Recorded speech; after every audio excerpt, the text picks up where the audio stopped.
50 anos do Chevrolet Opala, de 1968 a 2018. Pessoal, primeiramente, o fato que eu quero destacar sobre o Opala é a concorrência que vigorava nos anos 80. O consumidor brasileiro não queria comprar um carro zero que não tivesse pelo menos alguns atributos dos carros de luxo que estavam bombando na época, como por exemplo esse Mercedes. Faróis de vidro maiores, eletrônica embarcada em abundância, um padrão de requinte diferenciado, eram itens que deveriam obrigatoriamente constar nos Opalas na década de 80, senão o carro teria menos vendas. E foi o que a GM implantou no modelo. Ela mudou a frente, a traseira, colocou eletrônica embarcada, agora ele acionava eletronicamente as coisas e tal. A GM até também criou a versão 4 cilindros para tornar um carro um pouco mais econômico em relação aos 6 cilindros. São as estratégias que a marca adotou para não perder vendas. Lembre dos concorrentes do Opala na desde o finalzinho da década de 70 e principalmente década de 80. O Santana ele era mais barato e apresentava para o consumidor um motor 2.0, né, com inquestionavelmente econômico. E também outro concorrente, o Corcel, dava trabalho em questão de preço ao Opala. O Opala podia ter um motor mais potente, mais conforto, um luxo único, porém estes modelos eles davam para os consumidores de classe média tecnologia, um estilo atual e preço baixo. Então o Opala ele sempre teve bastante grandes oponentes, né, na briga pelos consumidores. Vamos voltar no tempo, na década de 79 a 75, o ano em que a Chevrolet introduziu a Peroa Caravan como uma das variantes do Opala, além do Opala 2, 4 portas e também 4 portas, Opala com teto de vinil, lanternas traseiras redondas, calotas estilosas, inclusive coloridas na cor do veículo, no caso do Commodoro. Então o Opala ele era um carro de luxo, mas também havia a versão SS esportiva, que rivalizava muito bem com o seu grande oponente, o seu arquirrival, o Ford Maverick. O Maverick, pessoal, foi tirado de circulação pela Ford depois da crise do petróleo. Na década de 70, a marca ela percebeu que carros maiores para o público médio teriam grandes dificuldades de serem vendidos.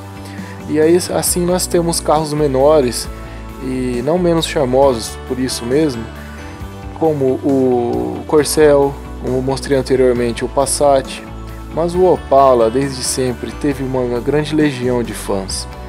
E vamos voltar um pouco mais, em 68, 69, o surgimento do Opala no Brasil.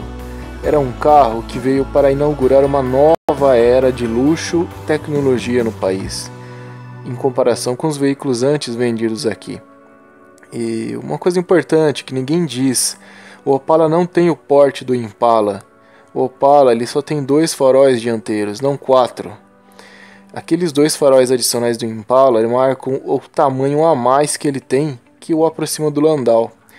E vejam aí os concorrentes do Opala em 68, Simca Chambord ou o Aero Willys também, carros importados que não conseguiram rivalizar com o Opala.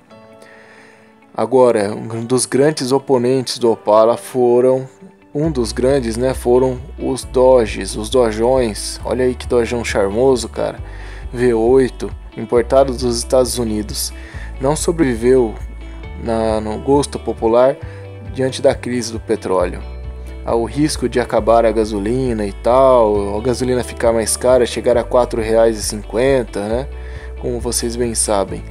E o Galaxy Landau era um carro de uma categoria de luxo, aí sim, no mesmo patamar do Impala. Um carro super grande, luxuoso, que desde a década de 60 tinha ar-condicionado, itens de acionamento automático no seu interior, direção hidráulica, coisas que o Opala foi ter só na versão Commodoro e nem em todas, né? Mas nos anos 80 que foi implantado. E olha aí o Landau, o Opala não concorria com o Landau em preço. O preço do Landau era maior, né? Mas o Opala ele entrava no segmento médio, assim como o Chevy Nova americano. Isso não é um Opala, é um Chevy Nova. A frente do Opala, pessoal, ela é muito mais parecida com a do Chevy Nova do que a do Impala. E o porte do Opala também é o porte do Chevy Nova norte-americano, um grande sucesso de vendas. Um carrão V8. A traseira do Opala, vejam aí, tem muito do Chevelle. Isso aí é um Chevelle, pessoal. Olha a lanterna traseira do Chevelle. Então por isso que, olha também essa lanterna traseira do Chevelle, muito parecida com a do Opala de 75, com aquela lanterna redonda traseira. E isso traz pra gente, pessoal, a realidade de que o Opala não é uma junção do Opel e do Impala, mas ele também tem designers de outros carros aí, do Chevy Nova, do Chevelle também, pode crer. Vejam as lanternas traseiras do Impala. Em seguida vai aparecer a do Chevelle. E você vai ver que a questão de ter lanternas traseiras, isso aí era presente em outros modelos também, não só no Impala. Olha aí, as várias variações, né, da traseira do Chevelle, ano a ano. E dos últimos anos aí mostrados do Chevelle, se aproximam bastante também do Opala.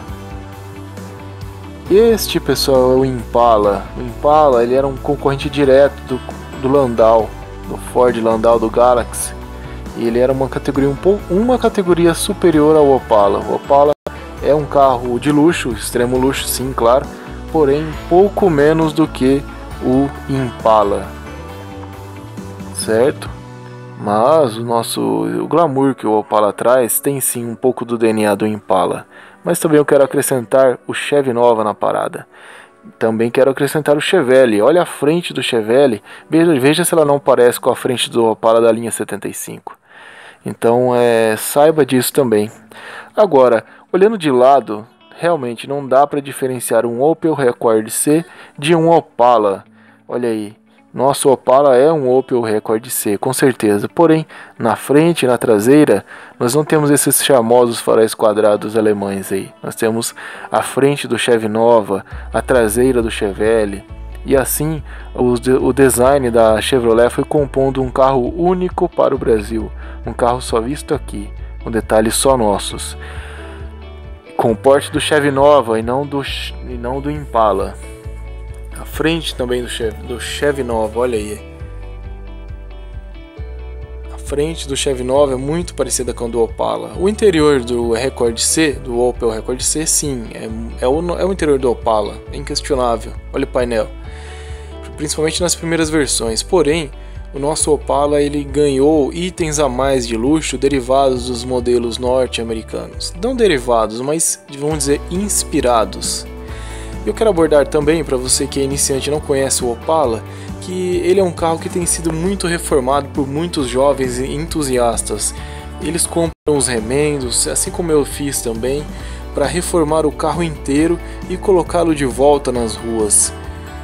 É chique, é legal, é esportivo, é retrô usar um Opala em vez de usar qualquer outro carro. E olha que design, esse carro ele impressiona muita gente. Muita gente fica admirada com essas linhas que não existem nos carros atuais, nos carros modernos. E é por isso que nós comemoramos os 50 anos do Chevrolet Opala. Falando um pouco da mecânica do Opala, é uma mecânica robusta, relativamente simples, ela tem um mínimo de eletrônica, ela é simples, então isso facilita para a gente fazer a manutenção no dia a dia, comprar peças, aprender mais sobre o modelo. O Opala tem motores 4 ou 6 cilindros. O 4, obviamente, é um carro um pouco mais econômico do que o Opala 6 cilindros. E uma coisa que eu quero falar para vocês é da fama de beberrão do Opala. Um Santana pode fazer 8 km com litro e ninguém fala que ele bebe. Um Corolla também pode fazer 9 km com litro na rodovia e ninguém fala que o Corolla bebe. Agora, Opala aparece em músicas, tô bebendo mais que Opala e tal. Opala ganhou uma mera fama, pessoal, porque eu nunca vi gente, donos de carros como Vectra, como Golf, carros de porte e desempenho superiores, nunca vi nenhum dessas pessoas reclamando que o Golf faz 8,9 km, que o Vectra faz 9,3 km com litro na cidade e tal. Eu não vejo o pessoal reclamando, porque são pessoas que querem outras questões, outras coisas quando procuram o carro. E assim também tem que ser com o Opala. Não é porque ele está com preço hoje de, por exemplo, 13.900, um bom Opala, que ele é um carro popular. Não caia nessa ilusão. É um carro de luxo, é um carro esportivo, é um carro de categoria superior, é um carro família também. Então, é óbvio que é um carro que vai fazer entre 9 e 10 km com litro. Não fique espantado, é um carro de categoria superior. Então é isso, pessoal. Grande abraço a todos, obrigado por assistir até aqui. E até o próximo vídeo para mais detalhes sobre a linha Chevrolet Opala e Caravan.